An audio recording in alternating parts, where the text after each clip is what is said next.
Hello again, and a very warm welcome to another colorful edition of Everyday Northwest. I'm your host, Stacy Nelson, inviting you to take a journey with us across the length and breadth of the Pacific Northwest. Today, we'll gaze up to the stars through the eyes of Sandpoint, Idaho artist Lucy West, who specializes in mystical astronomical artistry. Then, let's get our fill of food, fun, and music at Spokane's end of summer celebration, Pig Out in the Park. And finally, a touch of class, or more accurately, an entire orchestra of classical musicians led by Maestro Brian Davenport, principal conductor of the Bellevue Symphony and formerly the Federal Way Symphony. Join us for the next 30 minutes as we discover the lifestyles, people, and places right here on Everyday Northwest.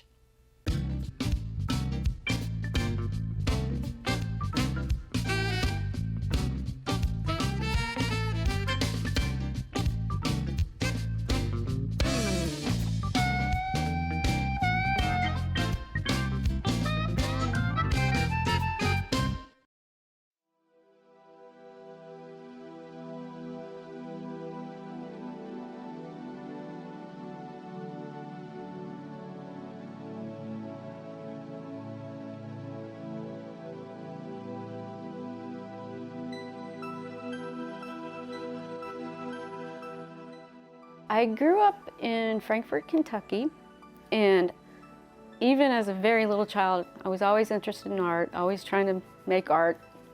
My mom and dad were very supportive no matter what I made. They were like, oh, that's beautiful, stick it on the fridge. But I got really serious about it when I was probably about 9 or 10. My art evolved as I evolved. The older I got and my interests, you know, as a teenager then young adult, whatever I was focused on and curious about, that's what I would paint, that's what I would draw to learn about it. And so art for me has always been a teaching tool. It's always been my avenue, my vein to go learn about the world and the cosmos and any science, anything that I'm curious about. Astronomy just sparked immediately, and of course right away I was buying Sky and Telescope and astronomy magazines and using the images in those, this is back in the day when, you know, you'd have to go to the library to get references or magazines or books and that. And so I was using those magazines to learn about the objects that I was so curious about, the galaxies and nebula, and then I would paint them. Around, I would say 1992, NASA started hearing about my work and they came looking for me. And that's when my first commission from NASA came, and it was a gift for astronaut Kathy Thornton. She was getting ready to do her space mission on the Endeavour, the maiden voyage of Endeavour. And so that's kind of, you know, where my foot got in the door with NASA, and also my love for space exploration. My background in astronomy is self-taught. And the fun thing is once I start painting something like that, all these other details that I didn't notice before will show me something to go learn more about it, you know. And I'm fortunate that I know a lot of professional astronomers and scientists, and so if I have questions, I can go to them and ask about the dynamics or the chemistry or, you know, whatever it is I'm wondering about, and try to embed that in the painting so it's very accurate. Some of my work I call spontaneous pieces, and they happen spontaneously. And with this polar bear, the way this came to fruition is I had just finished a very intense commission. It took months to finish it, and I was mentally and emotionally exhausted. And so in order to kind of work past that, I needed to cleanse my palette, so to speak. And these colors are what I usually go to do that. They're very peaceful for me. And so I just got the canvas out and started pushing paint around and wait to see what comes out of it, you know, what wants to emerge. So eventually I started to see a polar bear come out of that with those colors. And so I immediately went online and started researching the anatomy of polar bears, how they move in the water, what are the dynamics of their structure for that, the nature that they live in, that sort of thing, so that I can articulate his body movement. And one of the hardest things for me to do when I'm painting is to come up with the right title for a piece. It usually happens a week or two after the piece is finished, and it goes through a lot of rough drafts before the right one hits it, because the title can make it or break it. But with this piece, early on, the minute that polar bear emerged, the title just kept hanging in there, bothering me. The longest night, and I didn't quite know what the story was yet. But the more I worked on it, the more that bear started to come into detail. I started to get a good idea of what the story was about. Now, I like to sneak in a little astronomy or science into, the pieces that may not look like they have astronomy in it, but this one does. So the longest night, I started thinking of that term. What is the longest night? It's the winter solstice. And I knew I wanted a full moon for the light source. And so I started thinking, when's the next full moon on winter solstice? My research showed me it's 2096. So this is in the future.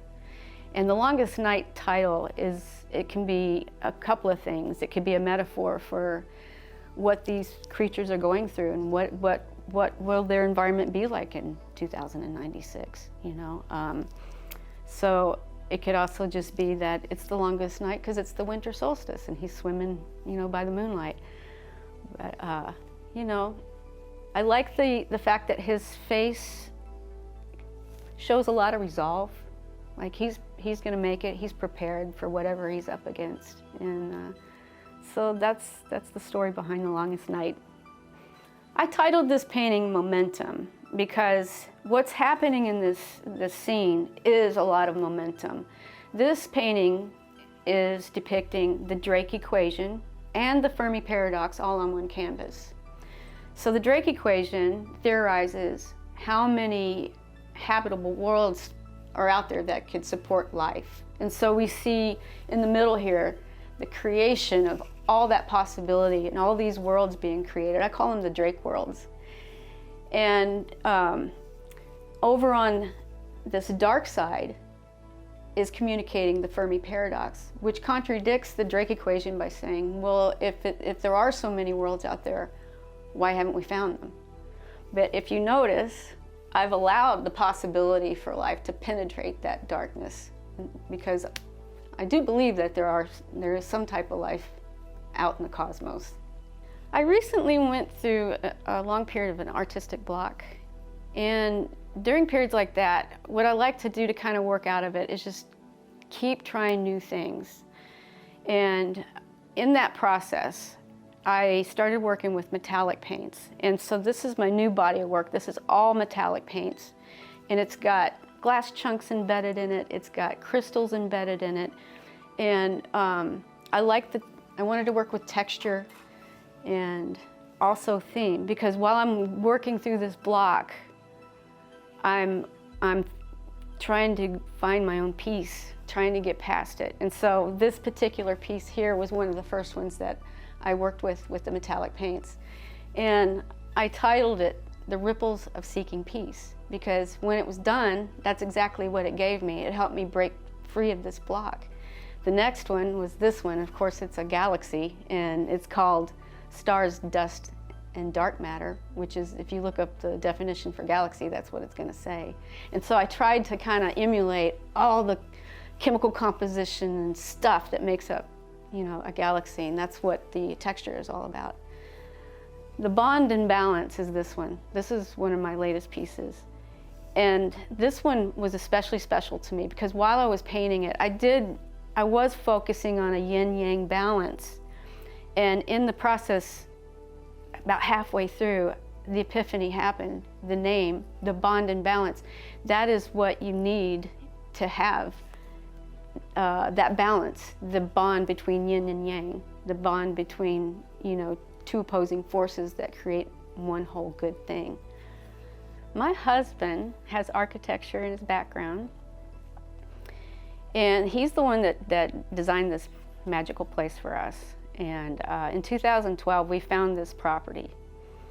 And we used to hike up here in the winter with snowshoes, and sit here and dream of what our home would be. And In 2012, this is how he found this property. It was the first time I was invited to exhibit at Space Fest in Tucson. And this event is a pretty big deal for somebody like me. They have a space art exhibit with some pretty world-renowned artists that are exhibiting there. And it's attached to, you know, an event that where the Apollo astronauts are there, you know, signing things. They have NASA scientists and engineers that do presentations. It's a full weekend of just, you know, geeking out over space. And so when I got home from this amazing event, my head whirling, then he shows me this, and it just was like, just an amazing window of time. This plan came out, and it was just perfect. It's just a perfect place for us.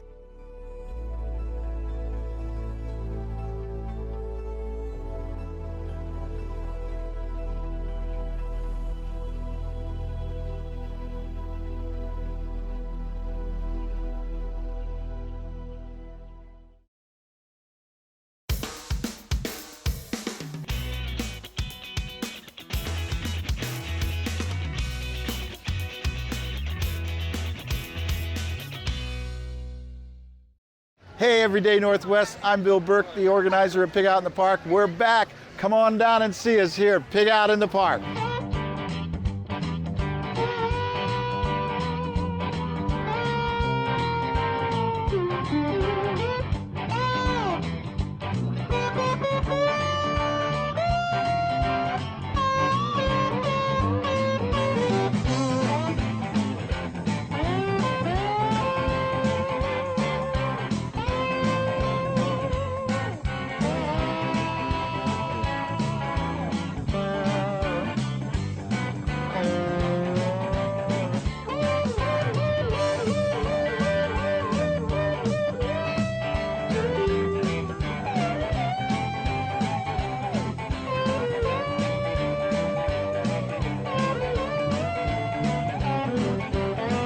Well, hey, let's all go back to 1979 now and talk about the origination of Pig Out in the Park. I was traveling all over the United States and I was seeing music festivals and food festivals everywhere, but not here in Spokane.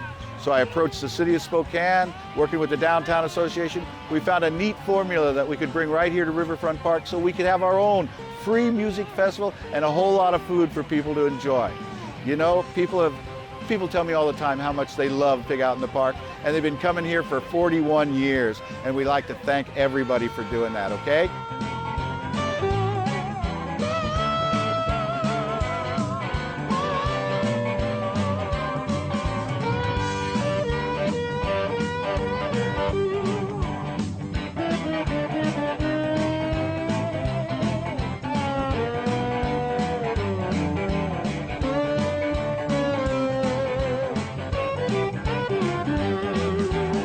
Hey, here at Pig Out, we have 55 food vendors every year, and they come from all over the United States. This year we have people from Arizona and Florida, one out of Canada even. We're known as a very good food vendor event.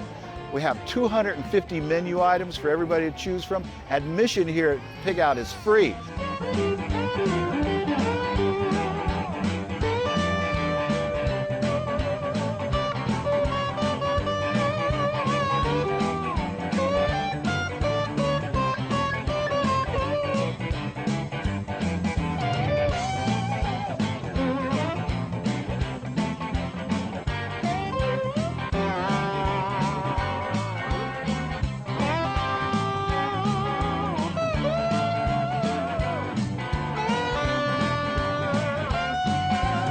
Hey, you know, down here at Pig Out, we're going to have 112 concerts over the weekend.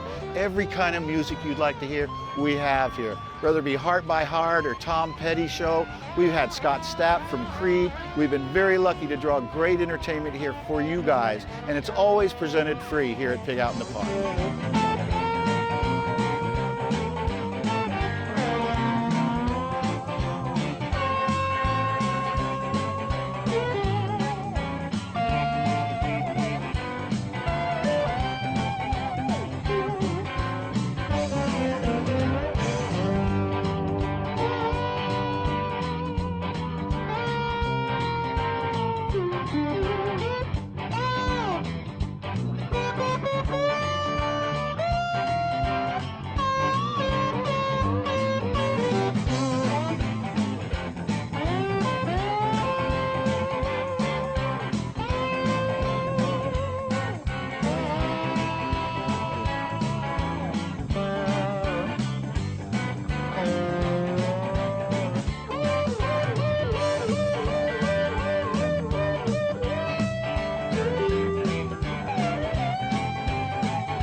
Hey Spokane, you know we're really lucky because Pig Out in the Park every year has a $6.5 million economic impact to the local economy. We're very lucky. We'll do sales of about 190,000 servings while we're down here. Also, our beer gardens are open for your pleasure, and we have just a great environment for you to come down and enjoy.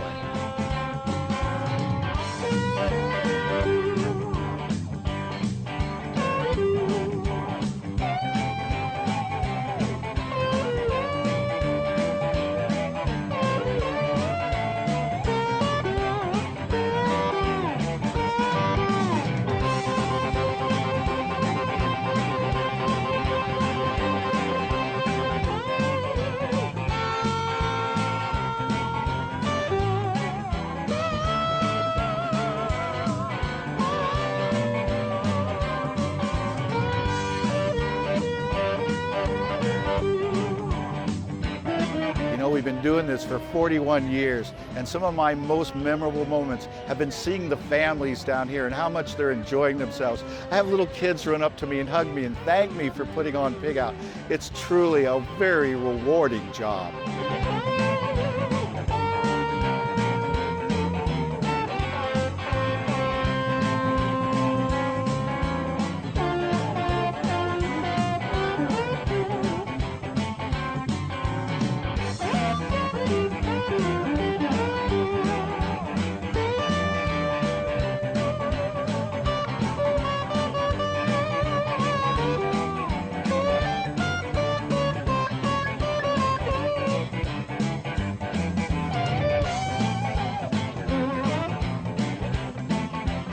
My hope for the future for Pig Out in the Park is to keep going for many years from now. When you look around and you see the families and the way everybody's enjoying themselves, this is great, and we want to continue to do this. In fact, we'd like to see more events here in Riverfront Park, and so people are having a lot more fun.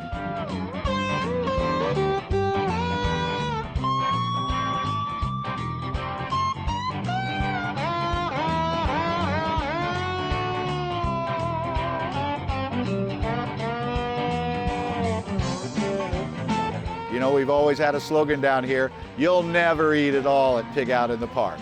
Cheers!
Most musicians will begin at a very young age. I started with my mother when I was 5, learning piano.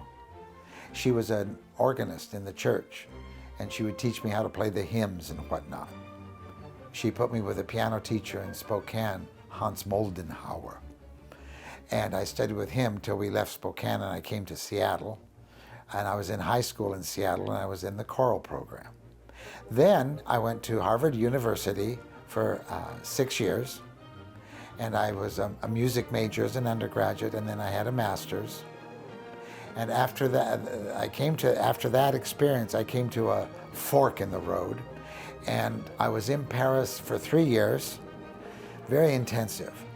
And in the summer times, I spent with Igor Markevich in Monte Carlo at a conducting school. And at the end of that experience, I went to Cologne, and I studied 2 years with Professor von der Namer. So I had a lot of experience with opera production, and we had symphony concerts, and it was a very, very active musical life. So I came back to Seattle, and it was just a coincidence that the Highline Symphony, at that time in Burien, was looking for a conductor.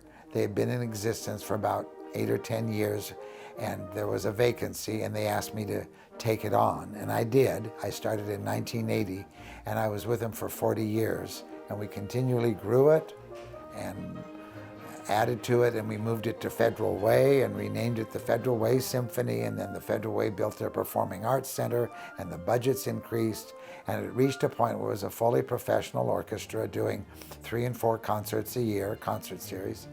When Federal Way built the Performing Arts Center, that's a very good modern performing arts center. Federal Way didn't have any place to perform for performing arts groups. And I had about, 6, 7 years of doing good professional concerts there. Prior to the Bellevue Symphony, there was the Bellevue Philharmonic, and it had been there about 20 years, 25 years. Joseph Scott was the conductor. He built it up quite significantly. And he passed away, and the Bellevue Philharmonic hit hard times financially and dissolved. So for about 10 years, there was no symphony presence to speak of, professional symphony presence in Bellevue. And a group formed and wanted to reform. It was named the Bellevue Symphony, and they invited me, because of my record building up the Federal Way Symphony, to do the same with Bellevue. And that's how I came to be with the Bellevue Symphony. The Bellevue Symphony Orchestra has an affiliation with several competitions in the area. One is the Russian competition, one is the Chopin competition, and each one will attract maybe 100 to 150 applicants, young people, between the age of, say, 12 and 18. And one concert a year, we sponsor the winners, the people that won first prize, second prize, third prize, and they'll each play one concerto movement. Since we've rebirthed the Bellevue Symphony, all of our touch points in the community have responded very, very positively. Bellevue is a sophisticated community. There are tens of thousands, if not hundreds of thousands, of people working in very sophisticated tech sectors and whatnot, and they have a desire for a cultural life. Our first concert was at the Meydenbauer Center, and it was sold at capacity. So it'll be a journey, and we're looking for larger venues and more concerts, and maybe repeating a concert over a whole weekend, but it'll grow, it'll grow. Bellevue has a vision for a performing arts center, a substantial one, maybe 2,000 capacity. And as that idea advances, we've already designated people on our board to go participate on their board so that the Bellevue Symphony will become an anchor to that facility. Sometimes a young student will come to me and ask, how do they become a conductor? And it's taught in universities. You can take a course in conducting. But sometimes I explain it to them saying, it's as if you like working on cars and you come and ask me, how do I become president of General Motors? You have to study the history of music, you have to build techniques for reading scores, you have to study the instruments, you have to study all the works, you have to be able to understand what a Beethoven symphony is versus a Tchaikovsky symphony. They're entirely different. So how do you become a conductor? You just hope for the best and get as much different experience and training as you can.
That's our show for today. And thanks so much for journeying with us across the sights, sounds, beats, treats, and flavors of the Pacific Northwest and the pages of Art Chowder magazine.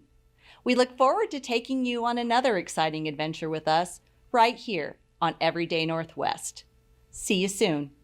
Learn more about the sights, sounds, beats, and treats of life in the Pacific Northwest through Art Chowder magazine. Subscriptions and more information are available at www.artchowder.com. Funding for Everyday Northwest provided in part by BECU. People helping people. www.becu.org. And visit Dry Fly Distillery in downtown Spokane. Spirits, cocktails, and tasting room. www.dryflydistilling.com. Also, Historic Flight Foundation at Phelps Field in Spokane. Experience history in motion. www.historicflight.org. And Northwest Museum of Arts and Culture, the MAC. www.northwestmuseum.org. And also the Art Spirit Gallery in downtown Coeur d'Alene, Idaho, celebrating 25 years of quality, imaginative, and inspiring art. TheArtSpiritGallery.com.